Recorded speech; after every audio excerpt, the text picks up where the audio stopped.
America में मंगलवार को मध्यावधि चुनाव होने हैं और इस चुनाव को लेकर सरगर्मियां जोरों पर है। कहा यह जा रहा है कि इस मध्यावधि चुनाव से ही बाइडेन की सरकार के भविष्य को तय किया जा सकता है। लेकिन ये कैसे होगा, हम आपको बताएंगे।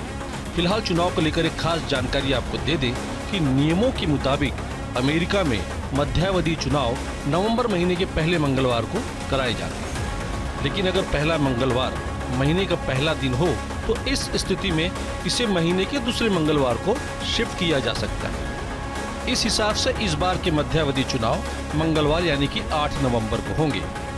अब आपको बता दें कि अमेरिका में मध्यावधि चुनाव कराने की नौबत क्यों आई है। दरअसल मध्यावधि चुनाव में सीनेट की सभी 100 सीटों पर फिर से चुनाव नहीं होता है।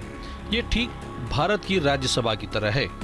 अमेरिका के सीनेट के सदस्य यानी कि सीनेटर 6 साल की अवधि के लिए चुने जाते हैं। इसलिए आगामी मध्यावधि चुनावों में केवल 34 ऐसे सीनेटर फिर से चुनाव के लिए तैयार खड़े हैं, जिनका कार्यकाल खत्म हो चुका है।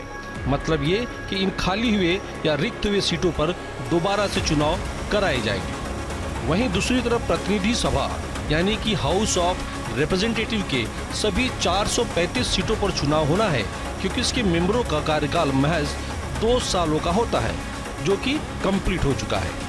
सीनेट की 1/3 सीटों और हाउस ऑफ रिप्रेजेंटेटिव्स की सभी सीटों के लिए हर 2 साल में वोट डाले जाते हैं।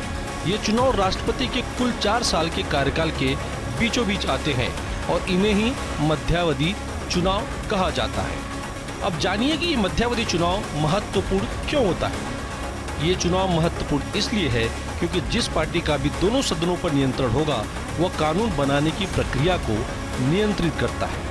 अभी तक डेमोक्रेट्स का प्रतिनिधि सदन और सीनेट दोनों पर नियंत्रण रखता है। अगर रिपब्लिकन पार्टी प्रतिनिधि सदन या सीनेट पर कब्जा कर लेती है तो डेमोक्रेट्स के लिए 2024 के राष्ट्रपति चुनाव से पहले अपने एजेंडे को पूरा करना बेहद मुश्किल हो जाएगा।